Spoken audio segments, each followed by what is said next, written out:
Direto da redação. O pessoal está me relatando aqui, muita gente falando comigo aqui sobre essa cotação do dólar que está hoje em R$6. Agora está oscilando entre R$6, 12 centavos, 16 centavos. Essa questão, essa escalada que o dólar aqui no Brasil, ela deu nos últimos tempos. Eu preciso só explicar uma coisa aqui para que as pessoas, eu não sou dono da verdade não, estou aqui, é uma análise, tá? Então eu respeito muito quem discorde. Só para estabelecer que o dólar no Brasil, essa cotação, esse avanço, essa escalada, ela se dá mediante um evento interno. Isso não é fruto da macroeconomia, muito pelo contrário. A economia interna no Brasil, sob o ponto de vista de geração de renda, geração de trabalho, geração no mercado de trabalho, emprego. Eu vou aqui com base na estatística aqui nos índices aqui do Ministério do Trabalho e Emprego, no CAGED, o mercado de trabalho ele está aquecido. O Brasil ele está gerando, a economia está gerando o emprego internamente. A renda das pessoas deu uma melhorada. Uma reportagem do Jornal Globo da última semana mostrou o seguinte: aumentou o número de brasileiros de volta à classe média. Você tem um índice inflacionário que ainda é provocado por fatores sazonais, foi seca, foi aumento de custo de energia, aumenta agora o custo de transporte, início de ano, geralmente a inflação ela dá uma escalada, isso é tradicionalmente. E a escalada do dólar ela se dá por um efeito específico, é o mercado atuando, na verdade, tirando o dólar do mercado. E quando eu falo mercado, eu falo um grupo de famílias que controla o mercado financeiro no Brasil, na verdade, para pressionar o governo a reduzir investimento para sobrar dinheiro para pagar juros da dívida, que é todo mundo credor do governo, que empresta dinheiro ao governo. Então esse pessoal tem poder financeiro, tem dinheiro, e quem tem dinheiro paga a conta, empresta, quem empresta dinheiro vai lá e pressiona mesmo, e quer aumentar uma disputa interna pelo orçamento. E um congresso que também faz o jogo dessa turma. Então o governo nesse momento está assodado. O orçamento de 2025 ainda não foi aprovado, tá? O orçamento, vocês vão ver na reportagem daqui a pouco, ainda não foi aprovado. Então isso aqui é longe de qualquer... É apenas com base em dados reais. Mas eu quero chamar a atenção aqui para o que está acontecendo no mundo, na macroeconomia. A Inglaterra, nos últimos 2 anos, já caíram 2 primeiros ministros. Caíram o Boris Johnson e caiu também o Richard Sunak, que eram primeiros ministros. Isso em 2 anos. E recentemente ascendeu o cargo lá o Keir Starmer, que está primeiro-ministro do Partido Trabalhista. Tá aí o Boris Johnson, você confere a foto dele. Esse cara caiu.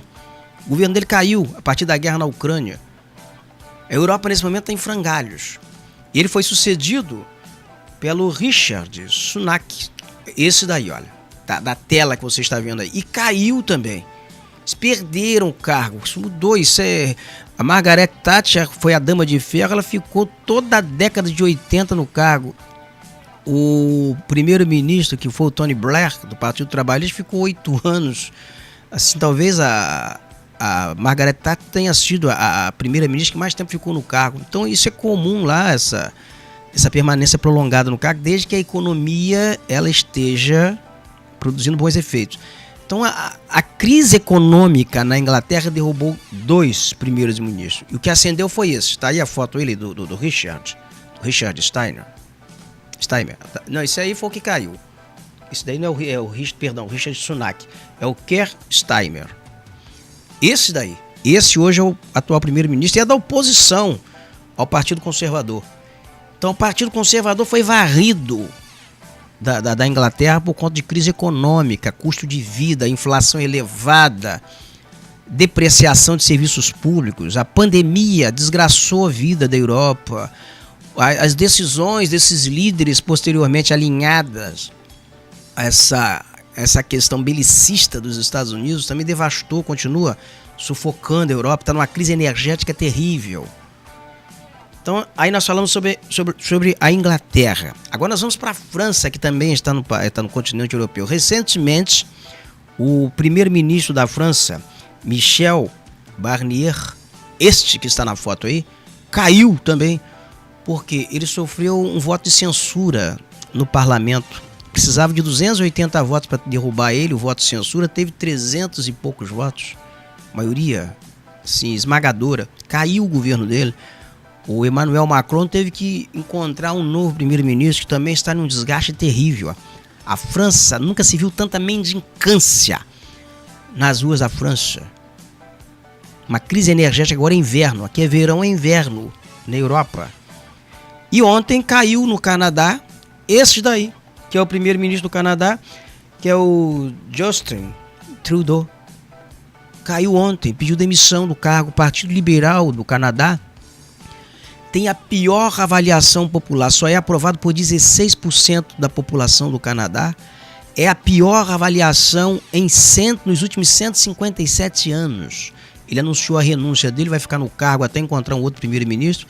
Está abandonando também, está deixando a liderança do Partido Liberal. E o que agravou a situação dele interna, além da crise econômica, você vai para uma cidade hoje no Canadá, cidade que até então era pujante, hoje tem cidades no Canadá com um número de cracudos, de mendicância na rua, que também cresceu muito. E agora o Donald Trump, que se elegeu nos Estados Unidos, está ameaçando uma guerra comercial, taxar as mercadorias do Canadá em 25%. E diante de tudo isso agravou a crise interna no Canadá, caiu o primeiro-ministro. Isso aí tudo caiu dentro de uma... Olha que loucura isso, hein?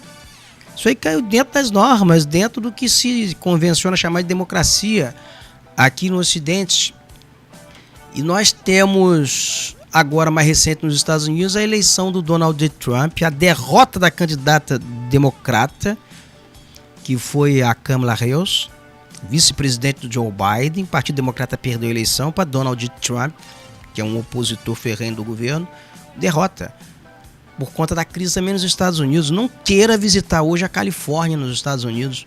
Número de pessoas, de moradores de rua na Califórnia. Custo de vida nos Estados Unidos também é elevado. Então é uma crise hoje mundial e vamos ter um 2025 assim, pancadão. Já falei isso aqui. Então não dá para você analisar uma questão interna brasileira ou de qualquer país sem analisar esses fatores macroeconômicos. Agora, fora isso, nós temos o governo caindo por guerra. O Bashar al-Assad, que foi na Síria, caiu por conta de intervenção interna, de guerras internas, 13 anos de guerra. Caiu. Mudou completamente a configuração no Oriente Médio ali, porque estão querendo construir um gasoduto do Catar para servir para abastecer a Europa, porque o gás russo que abastecia a Europa sob sanção, a Rússia sob sanção, então não está fornecendo gás para a Europa. Então a crise, o custo de energia na Europa cresceu muito no inverno, agora então não se diz. A Alemanha está em crise econômica. A Volkswagen na Alemanha está à beira da falência, vai quebrar.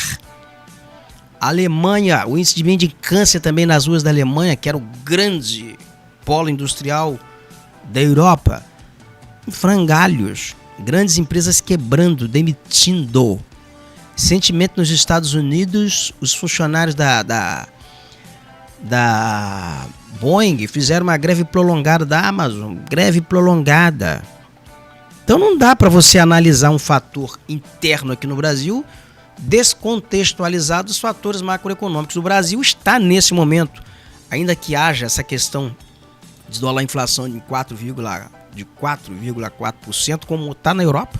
É o mesmo índice inflacionário da Europa hoje. Aqui no Brasil, a Europa tinha inflação zero, os Estados Unidos tinha inflação zero. A taxa de juros na Europa era quase zero, hoje está em 4, 5%. Então há um desequilíbrio na macroeconomia e na economia interna do Brasil, pelo menos por enquanto, a situação ainda ela está sob controle.